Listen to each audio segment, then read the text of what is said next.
अपने पिता की मृत्यु के बाद संजय ने अपना बिजनौर वाला घर किराए पर छड़ा दिया था और अपनी मां को अपने साथ लेकर हैदराबाद आ गया था, क्योंकि वह उनका इकलौता बेटा है।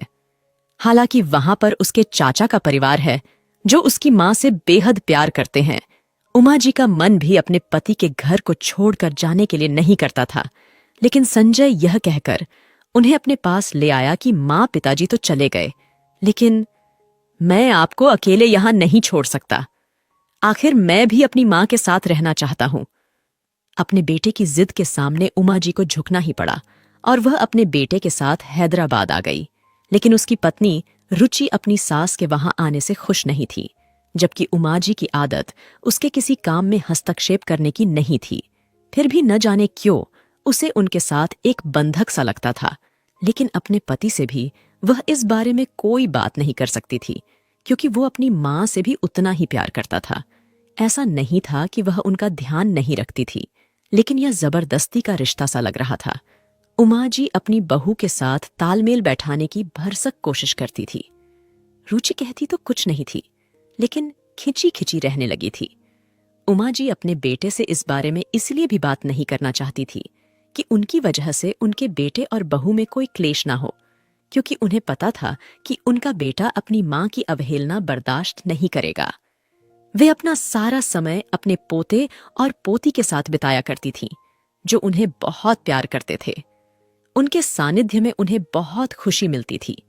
संजय से अपनी मां के प्रति रुचि का व्यवहार छुपा हुआ ना रह सका।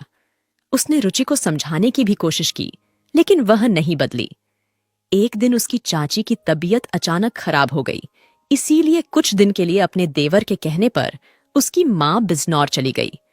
एक दिन रुचि के माता पिता बिना कोई जानकारी दिए कुछ दिन के लिए रुचि के पास रहने के लिए आते हैं। रुचि उन्हें देखकर बहुत खुश थी और अब बहुत चहकी चहकी रहने लगी थी, लेकिन न जाने क्यों संजय उनके साथ संतुलित व्यवहार नहीं कर पाता था। वह उनके साथ औपचारिक बातें ही करता था।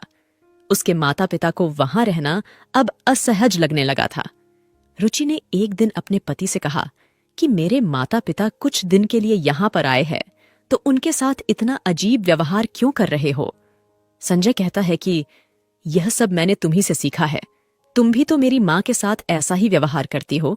रुचि को अपनी गलती समझ में आ गई थी, क्योंकि खुद उसी की भाषा में उस पर जूते पड़ गए थे।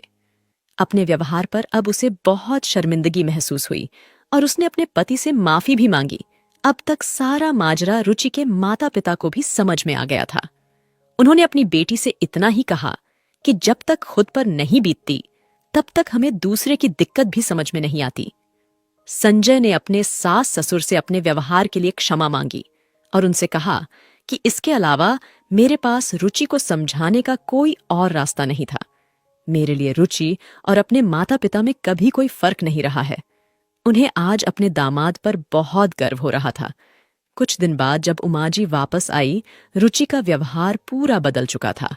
अब उमाजी से उसका रिश्ता मां बेटी की तरह हो चुका है। दोस्तों, सही बात है, जैसा व्यवहार हम दूसरों से चाहते हैं वैसा हमें भी उनके साथ करना पड़ेगा, फिर चाहे रिश्ते अपने हो या पराए।